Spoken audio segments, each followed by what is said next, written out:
one of the biggest questions out there is, how did you get so damn hardcore, fierce, and sexy?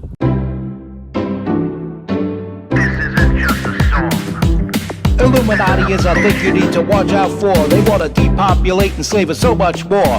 World domination, I'll get into that later. I'm hardcore, fierce, and sexy. You're just a hater. You deserve the ridicule because you're an absolute zero. I'm the keeper of the chalice, a rock and roll hero. I'm not an idiot nobody listens to, because I'm not a failure in life like you. Let's talk about Bill Gates and the mark of the beast, and the orgies in the streets at the Catholic feasts, and Bill and Hillary's human trafficking ring, and George Soros got the money to pay for everything. Socialism is for losers, working for the devil, chumps that can't fight, they ain't on my level. It takes an evil one to try to debunk a doubter, so I'd rather die than stop talking about it. Watch out, watch out, watch out, watch out. Watch out for the Illuminati. Watch out, watch out, watch out, watch out. Watch out for the Illuminati. Watch out, watch out, watch out, watch out. Watch out for the Illuminati. Watch out for the Illuminati.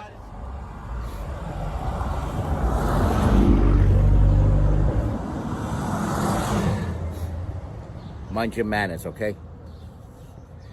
All right, now, people have asked me this question because people have lost sleep over not knowing this. They get up in the middle of the night and they send me emails. I get letters, emails, or phone calls all the time. What's it like being MC2 Tour? But anyway, one of the biggest questions out there is, how did you get so damn hardcore, fierce, and sexy? And I'm obviously, as you could see, hardcore, fierce, and sexy. I mean, look, I wear a freaking mohawk, right, under my MAGA hat. How edgy and badass is that? All right, so now, where was I going with this? So, oh yeah, hardcore, fierce, and sexy, right?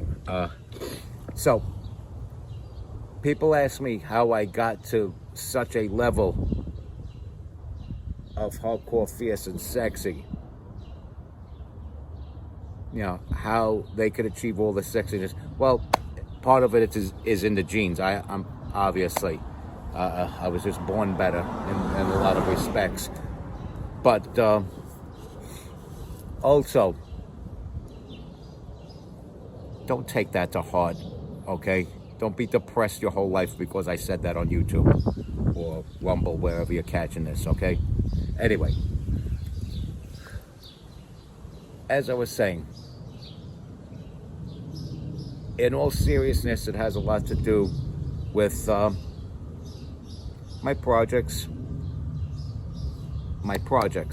having a passion for what I do, like different various music projects. I have a few things that I do, like, and they all have their own branding and their own presentation, kind of like what Al Jourgensen did with Ministry, Revolting Cocks, 1,000 Homo DJs, whatever Al Jourgensen put his hands on, or what have you. Each project had definitely a different sound to it. Like I love his Surgical Meth Machine stuff that he put out there. You know, same thing holds true for Todd Terry. He's got the Todd Terry Project, Royal House, Black Riot, Lime Life, or Limelight, whichever. And so I got something just like that going on in my life with my music. So I am comparable to Al Jourgensen. I am comparable to Todd Terry.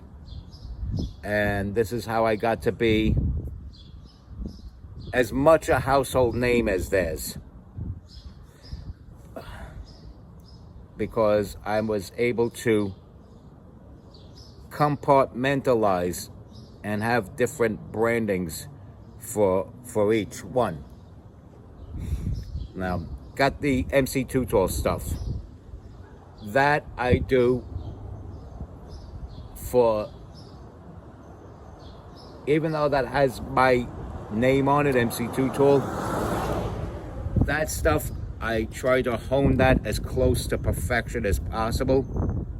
I'm very critical of the criticism I get for it, and I try to get it to sound as best as I can make it,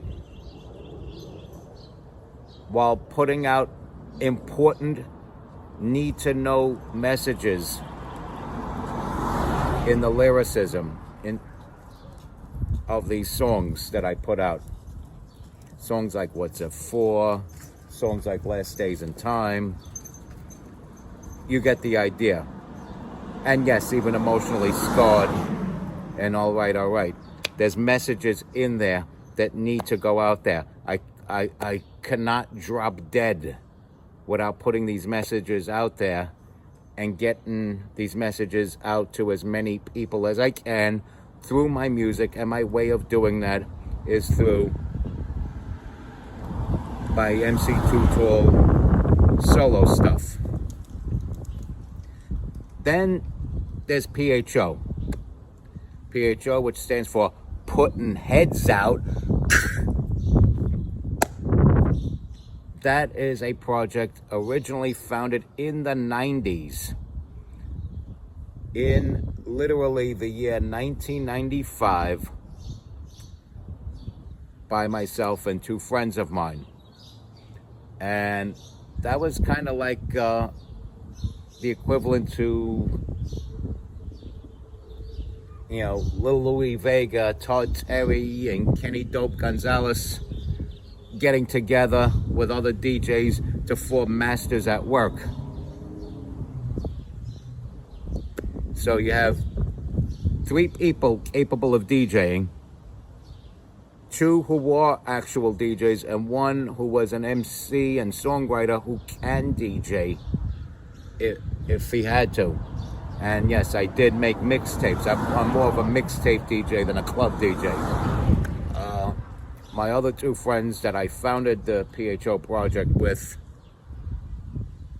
were actual DJs that could do mixtapes. They could go out to the clubs and read the crowd, which even I have my limitations. As great as I am, I'm not capable of doing that. I never tried to be capable of doing that. I'm sure if I honed my skills, I would eventually be able to do that.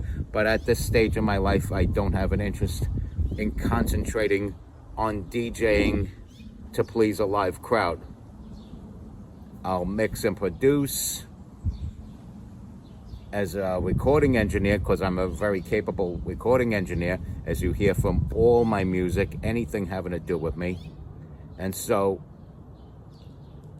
PHO was always meant to be edgy, not necessarily concentrated on a hip-hop sound.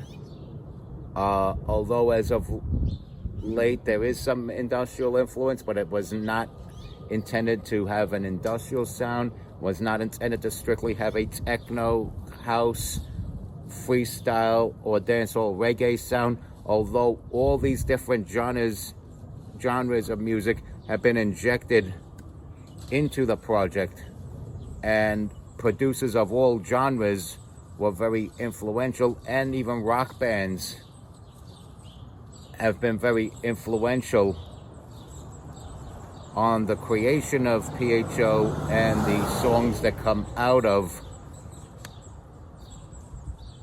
the project that has that PHO name on it.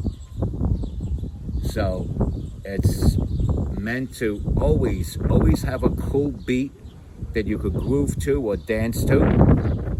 If you notice, all the music is music you can get out and dance to.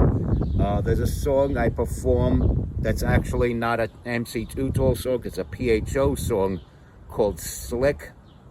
And when I get out there and I perform that song with all the spitfire that comes out and all the cussing and swearing that comes out of my mouth, people get out there on the floor and they're like this with their hands in the air. They're moving around and stuff, grabbing partners, dancing with them and stuff. And that's the vibe PHO has always had. It's a little rough around the edges, but always with that good beat that you could dance to. And no regard for who it offends. Like, I really try very hard with MC Too Tall not to be offensive. With PHO, there's no regard for who I offend, although I'm not driving for that. That's where the next project I mentioned will come in. I don't go out of my way to offend people, but at the same time, I don't have a regard for whether or not people get offended. And most of the time, they don't until they realize what's in the lyrics or what's in this soundbite here or that soundbite there. And sometimes the title, they'll hear a great song, they'll love it, and then they'll hate the title or the artwork even that comes with the single. Now, I'm not doing this to be thoroughly offensive, just to add a little edge to things, because it needs to be done like that. And it's a way of life. It's not done to be fashionable. It's a way of life, and it has to have some sort of reflection of me and my perspective on life in it, regardless of whether people are offended or not. Not looking to offend, but not exactly going over hurdles and under the bridge and around the corner to avoid being offensive. You take it for what it is, take it with a grain of salt. If you like it, dance to it. If you don't, there's the door. Make room for the people that do like it, because every time somebody leaves, somebody comes in.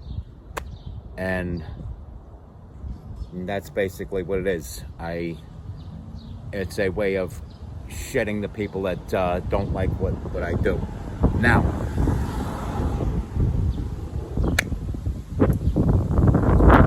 Carbon Survivors, formerly Carbon Footprint. This was a thing that I founded by myself. I did invite a then friend and ally of mine that you might know as Italian Ice. The idea was, and he did agree with me on this, to rebrand him under the name Bambino OTB. And this is strictly electronic music, and this stuff is actually made as a vehicle to offend. And thus far, one reason why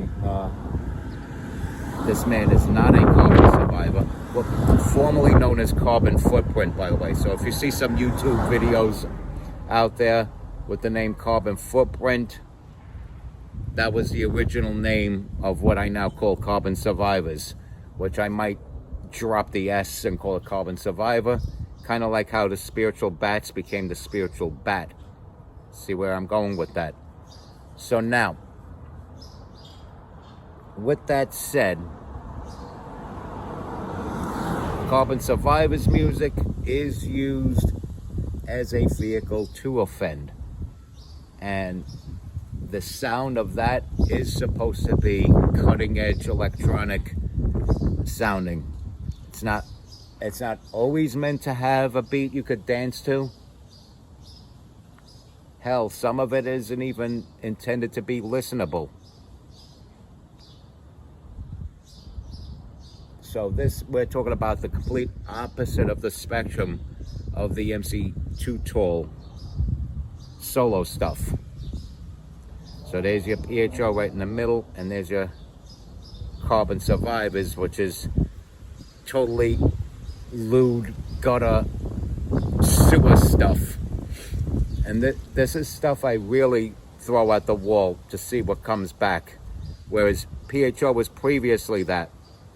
But since there's other hands in it, like the two gentlemen that I founded PHO with, that, yes, it was me and two other guys that founded PHO. Those two other guys have a say in the matter. So if I go too far off the edge before I even put it out there, or even after I put it out there, and one of these two gentlemen, one of these two very good friends of mine to this very day, give me a call and say, yo, John, you got to take that down because of this, this, and this. They might say you got to take that down because of the video, the visuals, whatever's up there. If you notice, Live from Steeplechase Park, the video for that is not up anymore because, you know, I'm got images up there of a mutual ex-boss of all of ours getting a dick drawn on his face, and shit like that. And so the video may be pretty controversial and whatnot, which is why I took it down, because I was told or advised by others to take it down. But the song itself is great. So if I was able to put out something with even just a blank black screen and the song, fine, I would have ran with it. I don't have access to the song anymore at this time, though. I have to really dig into the. There are some things that are very important that I simply don't know off the top of my head where to look to access it. So if this tape of this song should emerge again, I'll run it through the computer again. I'll get it up on the internet, and maybe with a black screen with red lettering with the title and artist of the song, or, you know, a red screen with yellow lettering or something like that. But yeah, it's pretty important to have Live from Steeplechase Park up there, as well as Bring the Drama. And you know, it's important to have those songs up there, and those songs I use instrumentals on. Scenario Remix, of course, for Live from Steeplechase Park, and Give It Up by Public Enemy for the instrumental to Bring the Drama. And it's very important that those songs get out there once more, because those were pretty damn good songs in my opinion, and they were literally the first songs released off the PHO name. So PHO is pretty popular, picking up steam, and every so often I'll throw a song out there. The two EPs that came back respectively in 2014, 2015, which were For the Streets and The Onslaught. Those two EPs got very good positive critical acclaim, and I had all kinds of sexy models that were endorsing it, posing in pictures, holding up the album artwork or the artwork of these EPs, like, you know, and you know, it was pretty fun promoting both of them. More so the first one than the second one, but it is what it is. And I do intend to re-release the Onslaught EP, or possibly even put both together. And when I do that, I intend to add the controversial rap verse to Trash Glam. Trash Glam has a very controversial rap verse that I pulled as not to offend anyone, but that's not good to do that. I need to put that back out there. And it has things like praise the Lord for your quart of beer, don't be one of those out here, something like that it goes. And yes, some of you watching this probably know exactly how those lyrics go, because you guys are fans, you are followers of myself, you're followers of my good close friend Frankie Robo, and my other good close friend Richie, who I like to refer to as DJ Spoke, who you know out there as DJ Spoke, the original DJ Spoke, by the way. Everybody else is imitating that name. I got to work with DJs who have a lot of people out there using their name, but they themselves are the originals. Like when I would go out on my live shows and perform with some random broad out there, and DJ Spaz was and still is in fact the original DJ Spaz, the one that I performed on stages with. The DJ Spoke that I've done recordings with is the original, the first and original DJ Spoke. So you got to come to that hetero white messiah realization of that. And so, as much as I'm meant to be hardcore, fierce, and sexy, there's a lot of other hands in all this sexiness to make it happen. And now there's Carbon Survivors,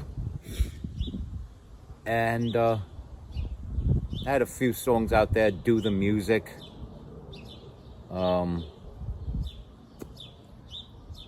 Yeah, songs like that, with names like Do the Music. And then there's some other good songs out there off the Carbon Survivors. So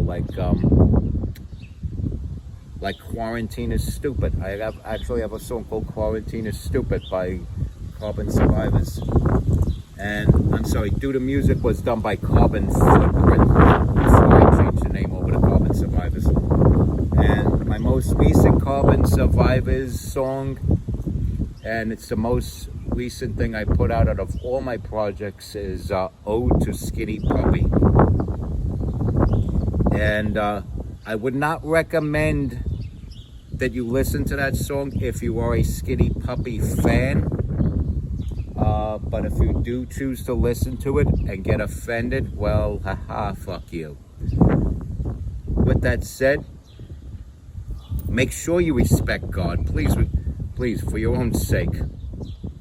Okay? Respect God. Watch out for the Illuminati. Stay strong, keep kicking that slang. It's your boy MC Too Tall. Follow me, follow me, follow me.